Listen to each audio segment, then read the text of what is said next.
అంటే ఎవరికైనా ఒక అందమైన అనుబంధం, అందుకే కన్నతల్లసొంటిది అని అంటారు ఊరును. షాన్ నదుల తర్వాత పోకపోక మన ఊరికి పోతే మనసు మైమర్చిపోతది, ఒళ్ళంతా పులకరించిపోతది, చెట్టు చేమ మనల్ని పలకరించినట్టు అనిపిస్తది. మనం తిరిగిన నేల మీద కాలు మోపంగానే మనల్ని మనం మర్చిపోయేటట్టు చేస్తది. అందుకే అంత అనుబంధం ఉంటది మన ఊరి మీద. ఎవరికైనా పుట్టి పెరిగిన ఇల్లంటే అదొక కట్టడం కాదు, మన జ్ఞాపకాల పొదరిల్లు అని అంటారు. అసొంటిన్లు ఇక గానరావు, కాలగర్భంలో కలిసిపోతాయి అనంటే ఎంత బాధ ఉంటది. సొంత మనుషులు లేరన్నంత గుండె శోకం ఉంటది ఎవరికైనా. అభివృద్ధి కావాలంటే కొందరు త్యాగాలు చేయాల్సిందే, కొన్ని జ్ఞాపకాలు చరిత్ర గర్భంలో కలిసిపోవాల్సిందే. కానీ కొన్ని తరాల బంధాలు బంధుత్వాలు దూరంగా జరిగిపోతాయన్న మదన పడుతున్న పల్లె కథే ఇది.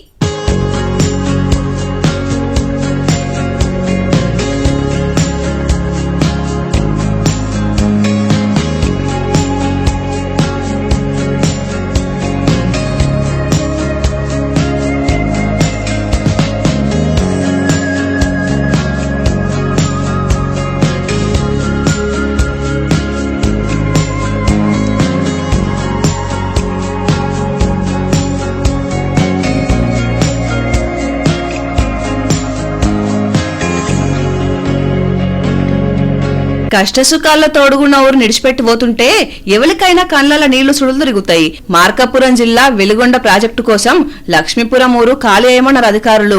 ఇన్నొద్దులు ఒకరికి ఒకరు తోడారు నీడారు, ఒక్కింట్ల మనుషులు లెక్క కలిసిమెలిసి ఉన్నారు. ఇప్పుడు ప్రాజెక్టు చేయబట్టి దూరం అవుతున్నారని బాధపడుతున్నారు. పచ్చని ఊరు పాడి పంటలతోటి కలకలలాడుతున్న పల్లె ఇప్పుడు మూగబోతున్నది. అయితే లక్ష్మీపురంలో ప్రజలు ఎక్కువగా పాడి మీదనే బతుకుతారట. ఎక్కడికైనా పోదామనంటే కిరాయిలు దొరుకుతలేవని అంటున్నారు. ఇల్లు దొరకాలంటే కష్టంగా ఉంది. 10,000 ఇచ్చినా కూడా దొరకకపోయా. బర్రెలు ఉండయి, కోళ్ళు ఉండయి. ఇప్పుడు ఎన్నిటికి ఆడ ఉండిస్తారు సారు. ఇంట్లో అయితే ఇస్తారు, బర్రెలకు ఇస్తారా, కోళ్ళకి ఇస్తారా? ఇయ్యారు కదా. మనుషులకైతే ఇస్తాం గానీ బర్రెలకు కోళ్ల పెంపకానికైతే ఏమని అంటున్నారట. ఇంకొక దిక్కు అధికారులు ఇంకెప్పుడు ఖాళీ చేస్తారని ఎంబడబడుతున్నారట. పైర్లు వేసుకొని ఉన్నాము. ఆ పైర్లను కొంచెం పెట్టుబడి కూడా పెట్టినాము. మంచి ఒక 4-5 లక్షల దాకా బొప్పాయి, మిర్చి, టమాటా, కంది ఇట్లాంటివన్నీ. ఇప్పుడు వాటిని వదిలేసుకోవాలనగా మాకు ఇబ్బందికరంగా ఉంది. మా గ్రామం ఎక్కువ పశు సంపద మీద ఆధారపడింది. ఒక్కో మనిషి 40 బర్రెలు 50 బర్రెలు దాకా ఉన్నాయి. ముంపు జర తక్కువనే ఉందట గాని ఈ ఊరికి ఒకవేళ నీళ్లు వచ్చినా ఇంకొక తవ్వు ఉన్నదట. కొద్దిగా టైం ఇస్తే పాడి పంటల్ని సెడి చేసుకుంటామని అంటున్నారు. సీఎం సారు జర వీళ్ళ బాధ ఏందో అధికారులను పంపి ఇనుర్రి, ఏది న్యాయం అనిపిస్తే అది చెయ్యుర్రి సారు. ఏళ్ల తరబడి ఉన్న ఊరును ఇడిచిపెట్టి పోమ్మంటే చెట్టుకొకలు పుట్టకొకలు అన్నట్టు విడిపోవాల్సి వస్తున్నదని బాధపడుతున్నారు లక్ష్మీపురం గ్రామస్తులు. లక్ష్మీదేవి కథ ఒకటి చెప్పాల బుజ్జి నీకు. వింటే లక్ష్మీదేవి కలిసి వస్తుందా నాకు? ఎట్లయితే కలిసి వస్తుందో చెప్పే కథ ఇది ఇను. అవునా? అయితే చెప్పు. నీ అసొంటమ్మ పూజలు చేసి అష్టలక్ష్ములైన ఆదిలక్ష్మి, ధనలక్ష్మి, ధాన్య సంతాన లక్ష్మి, విజయలక్ష్మి, విద్యాలక్ష్మి, గజలక్ష్మి ఈ 7గురిని పిలిచి ధైర్యలక్ష్మిని పిలుచుడు మర్చిపోయిందట. 7 లక్ష్ములు ఉన్నాక ఒక్క లక్ష్మితో ఏమున్నదిలే. అక్కడనే అసలు ట్విస్ట్ ఉన్నది. అందరు లక్ష్ములు ఇంటి ముంగటికి వచ్చిర్రు. ఇక ఇంట్లోకి రానరమ్మా అంటే ధైర్యం సరిపోక వెనుకకు మళ్ళీపోయారు. అంటే ధైర్యంలోనే అసలు లక్ష్మి ఉన్నదన్నమాట. అది బాగా అర్థం చేసుకున్నావు. అమ్మా లక్ష్మి, ఎవరెవరి నెలకు పోయి తలుపు కొడుతున్నావు, నన్ను ఎప్పుడు కరుణిస్తావమ్మా? ఓ గిట్లా పిలిస్తే ఇంటి ముంగటికి వచ్చి అమ్మ కూడా మళ్ళీపోయేటట్టుకున్నది. కానీ మరి ఎట్లా పిలిస్తే కరుణిస్తుందిరా? పిలిస్తే రాదమ్మా, కష్టపడితే వస్తది. గిల్లని చూడు.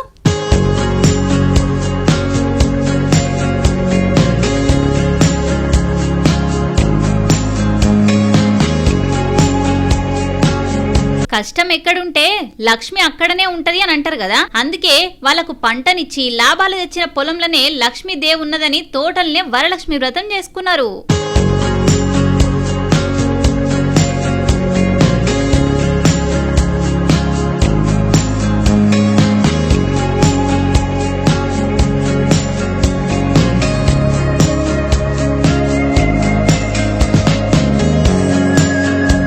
శ్రీ సత్యసాయి జిల్లా కడులేపాలెం ఊరు ఈ ఆదర్శ రైతు విష్ణువర్ధన్ది. ప్రకృతి వ్యవసాయం చేసి మంచి దిగుబడులు తీస్తున్నారు. మాకు సిరిలిచ్చే తల్లి మా తోటలనే ఉన్నదని అదే తోటలో వరలక్ష్మి వ్రతం చేసుకున్నారు దంపతులు. ప్రకృతి వ్యవసాయం తోటి భూమి ఆరోగ్యాన్ని కాపాడుకుంటా మనిషి మనుగడను మసిపారిపోకుండా చేస్తున్నారని ఆ ధాన్యలక్ష్మీదేవి కూడా వీళ్లను మంచిగానే కరుణిస్తున్నదట. మంచి పంటతోటి మంచి లాభాలిస్తున్నదట. మా ఆనందానికి బతుకు తెరువుకు కారణం ఈ తోటనే కాబట్టి ఇక్కడనే అన్ని పండుగలు చేసుకుంటామని చెప్తున్నారు. అంతే కదా నుల్లా, కష్టం శ్రమ ఎక్కడుంటదో లక్ష్మీదేవి అక్కడనే ఉంటది. లక్ష్మి ఎక్కడుంటదో అక్కడనే పండుగ ఉంటది.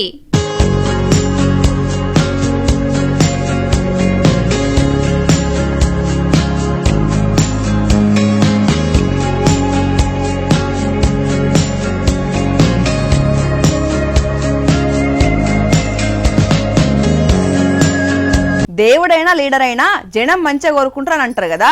అవును, మరి లీడర్ శాపనార్థాలు పెట్టొచ్చునా?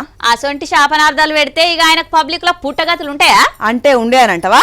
ఓటర్ దేవుళ్లను ఎప్పుడు ప్రసన్నం చేసుకుంటూనే ఉండాలి గాని వాళ్ళకు కాళ్ళ కట్టెలు పెట్టినట్టు కళ్ళ కారం పెట్టినట్టు చేయొద్దు కదా. కరెస్టే కదా. మరి గీ లీడర్ ఏంది ఇట్లా మాట్లాడుతుండు?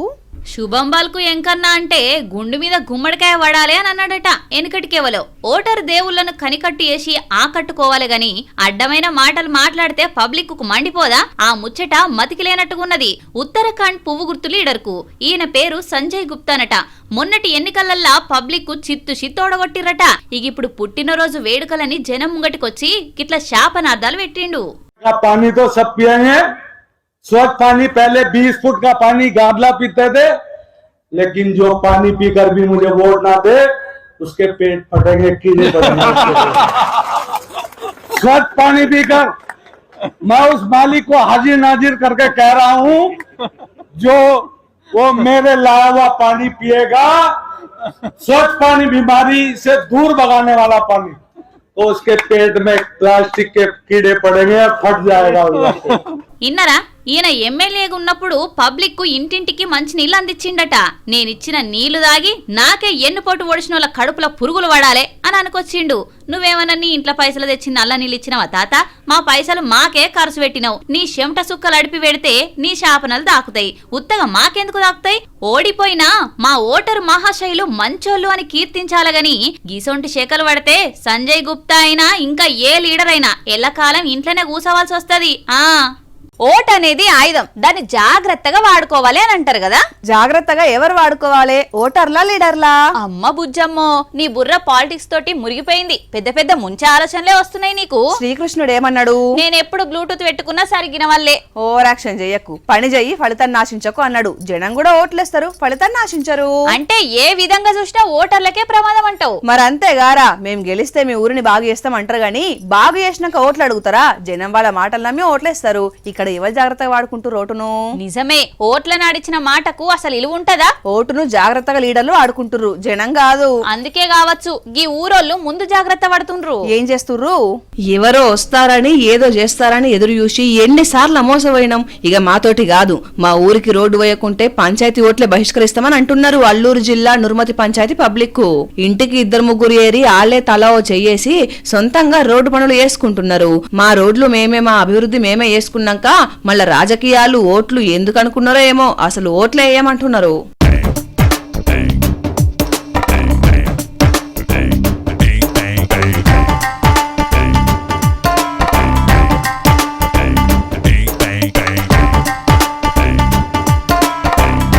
పంచాయతీలే దేశానికి పట్టుకొమ్మలు అంటారు. మరి అభివృద్ధి పంచాయతీల నుంచే మొదలు కావాలి కదా. వాళ్ళకు కూడా అన్ని సౌకర్యాలు రావాలి కదా. అభివృద్ధి కావాలంటే మొదట రోడ్డు మార్గమే ముఖ్యం. రాకపోకలు జరగాలన్నా, 4 పనులు వేసుకోవాలన్నా తొవ్వ సక్కగా ఉంటేనే కదా.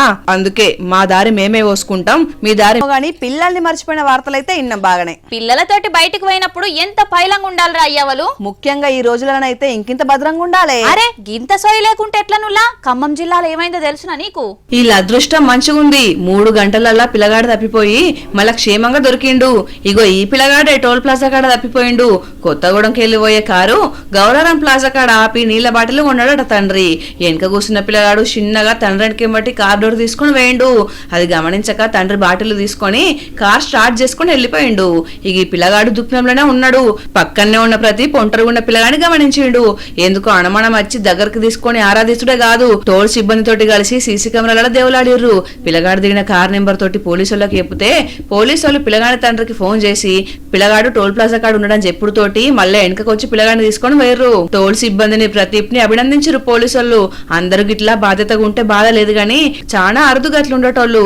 అయినా ఇంత నిర్లక్ష్యం ఆనుల్లా ఎంత బిజీగా ఉన్నా ఇంత ఏమరపాటు ఎంత మోసం చెప్పుర్రి తల్లిదండ్రులు.